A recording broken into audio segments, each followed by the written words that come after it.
Unsere moderne Welt. Wolkenkratzer, Computer, globale Netzwerke. Nichts davon wäre möglich ohne die Geniestreiche der Antike.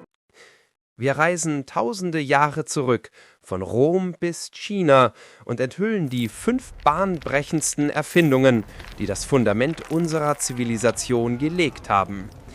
Wenn ihr neu hier seid und Bock auf epische Geschichte habt, lasst jetzt ein Abo da.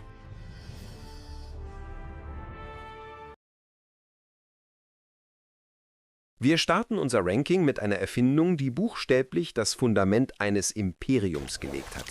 Römischer Beton, das Opus Caementitium. Stellt euch die antike Welt vor. Man baute mit Steinblöcken oder Ziegeln. Das limitierte die Größe und Form von Gebäuden. Man konnte keine riesigen, freien Räume schaffen. Die Römer haben den Beton zwar nicht erfunden, aber sie haben ihn perfektioniert. Und zwar so gut, dass wir bis heute davon lernen können. Das Geheimnis war eine Zutat, die sie in der Nähe des Vesuvs fanden. Puzzolanerde, das ist Vulkanasche. Als die römischen Ingenieure diese Asche mit Kalk und Wasser mischten, entstand ein Material, das nicht nur unglaublich stark war, sondern eine Superkraft besaß. Es konnte unter Wasser aushärten. Das war der Gamechanger.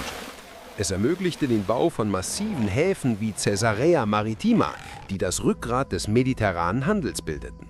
Sie bauten Aquädukte, die sich über hunderte Kilometer erstreckten und frisches Wasser in die Städte brachten. Und sie schufen Architektur, die vorher undenkbar war. Das ultimative Meisterwerk? Das Pantheon in Rom. Fertiggestellt um 125 nach Christus, besitzt es die größte unbewehrte Betonkuppel der Welt. Während unser moderner Beton oft nach 50 Jahren bröckelt, stehen römische Bauten seit 2000 Jahren.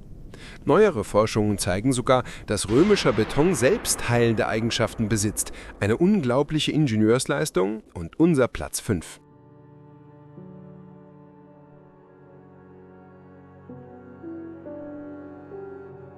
Auf Platz 4 haben wir eine Erfindung, ohne die Wissen und Verwaltung buchstäblich eine schwere Last waren. Wir reisen ins China der Han-Dynastie um das Jahr 100 nach Christus. Wie hat man damals geschrieben? In China schrieb man hauptsächlich auf schmale Bambus- oder Holzstreifen, die zu Rollen gebunden wurden. Das war extrem unhandlich. Ein einziges Buch konnte leicht einen ganzen Ochsenkarren füllen. Seide wurde auch genutzt, aber die war viel zu teuer für den täglichen Gebrauch. Ein riesiges Reich wie China brauchte eine bessere Lösung für seine Bürokratie. Die Revolution war die Entwicklung eines neuen Materials: Papier. Der Prozess war genial. Man nahm Pflanzenfasern, oft vom Maulbeerbaum, Hanf und sogar alte Stoffreste. Diese wurden zerkleinert, mit Wasser vermischt und zu einem feinen Brei gestampft. Dieser Brei wurde dann mit einem Bambussieb abgeschöpft, wobei das Wasser abfloss und eine dünne Schicht Fasern zurückblieb. Getrocknet ergab das ein leichtes, flexibles und vor allem günstiges Blatt Papier. Der Impact war gewaltig. Plötzlich konnte das riesige chinesische Reich effizienter regiert werden. Befehle, Gesetze und Steuerlisten konnten schnell kopiert und transportiert werden. Literatur und Wissenschaft blühten auf, weil Wissen leichter zugänglich war. Zwar hielten die Chinesen das Geheimnis der Papierherstellung jahrhundertelang für sich, aber als es sich schließlich über die Seidenstraße verbreitete, veränderte es die Welt. Papier ist der Treibstoff für Information und damit unser Platz 4.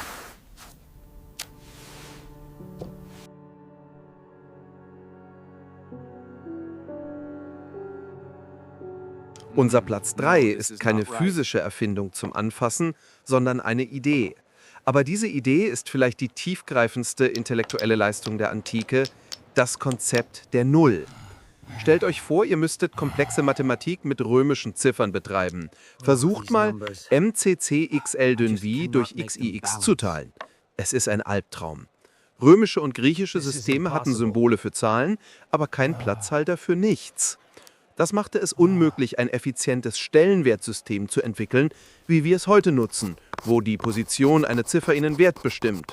Der Unterschied zwischen 5, 50 und 500. Die bahnbrechende Entwicklung fand im Indien des 5. Jahrhunderts statt. Mathematiker dort nutzten ein Dezimalsystem und führten ein Symbol ein, um eine leere Stelle zu markieren, oft ein Punkt oder ein kleiner Kreis. Sie nannten es Shunya, was Leere bedeutet. Das war die Geburt der Null als Zahl. Plötzlich wurden Berechnungen mit riesigen Summen möglich. Höhere Mathematik, Algebra und Astronomie explodierten förmlich. Faszinierenderweise entwickelten auch die Maya in Mittelamerika, völlig unabhängig von Indien, ein Konzept der Null für ihren Kalender, oft symbolisiert durch eine Muschel. Doch es war das indische System, das sich durchsetzte. Über arabische Gelehrte gelangte es nach Europa und ersetzte die umständlichen römischen Ziffern. Ohne die Null gäbe es keine moderne Wissenschaft, keine Ingenieurskunst und schon gar keine Computer, die im Binärsystem nur mit Einsen und Nullen arbeiten. Die Erfindung des Nichts ermöglichte alles.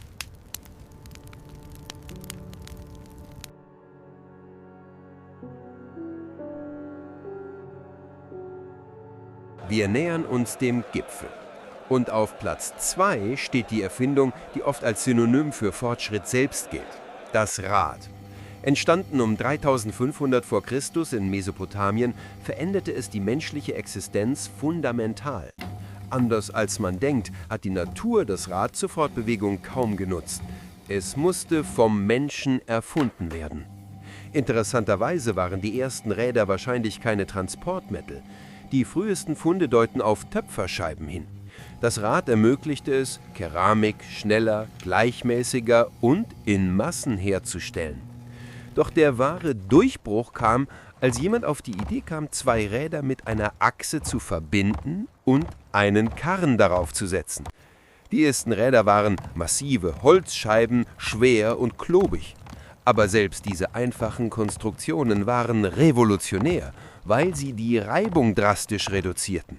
Zum ersten Mal konnten Menschen Lasten bewegen, die ein Vielfaches ihres eigenen Körpergewichts betrugen. Baumaterialien konnten transportiert, Ernteüberschüsse in die Städte gebracht werden. Der Fernhandel explodierte. Die Technologie entwickelte sich weiter. Um 2000 vor Christus wurden die Speichen erfunden. Das machte die Räder viel leichter und schneller. Dies führte direkt zur Entwicklung des Streitwagens, der die Kriegsführung der Bronzezeit dominierte und Imperien ermöglichte, riesige Gebiete zu kontrollieren. Das Rad ist aber mehr als nur Transport. Es ist die Grundlage für fast jede Maschine, von Wasserrädern bis zu Zahnrädern. Das Rad hat die Menschheit mobil gemacht und die Logistik der Zivilisation ins Rollen gebracht. Bevor wir zur unangefochtenen Nummer 1 kommen, müssen wir kurz innehalten. Eine Top 5 zu erstellen ist brutal schwer, denn die Antike war voller Geniestreiche. Ein Riesen-Shoutout geht raus an die Eisenverhüttung, die Werkzeuge und Waffen revolutionierte, an das Konzept der Demokratie in Griechenland und an die Kanalisationssysteme im Industal und in Rom, die Hygiene in Megastädten erst möglich machten. Alles Giganten der Geschichte. Was könnte wichtiger sein als das Rad? Welche Erfindung übertrifft die Null oder Papier? Es ist die Erfindung, die Geschichte erst möglich macht. Unser Platz 1 ist die Schrift. Sie markiert den Übergang von der Vorgeschichte zur historischen Zeit. Zum ersten Mal konnten Menschen ihre Gedanken, ihr Wissen und ihre Erfahrungen dauerhaft festhalten und über Generationen hinweg weitergeben. Die Schrift entstand vor über 5000 Jahren. Um 3200 vor Christus entwickelten die Sumerer in Mesopotamien die Kaltschrift. Fast zeitgleich entstanden in Ägypten die Hieroglyphen. Der ursprüngliche Zweck war dabei oft erstaunlich banal. Es ging um Buchhaltung. Die ersten Keilschrifttafeln dokumentieren Getreidemengen und Steuern. Die Schrift war ein Werkzeug zur Verwaltung komplexer Gesellschaften. Aber ihr Potenzial ging weit darüber hinaus. Gesetze wurden niedergeschrieben, wie der berühmte Codex Hammurabi, und galten damit verbindlich für alle. Wissen konnte gesammelt und aufgebaut werden. Ein Gelehrter musste nicht mehr bei Null anfangen. Er konnte auf den Erkenntnissen seiner Vorgänger aufbauen. Der vielleicht wichtigste Schritt war die Entwicklung des Alphabets durch die Phönizier um 1000 vor Christus.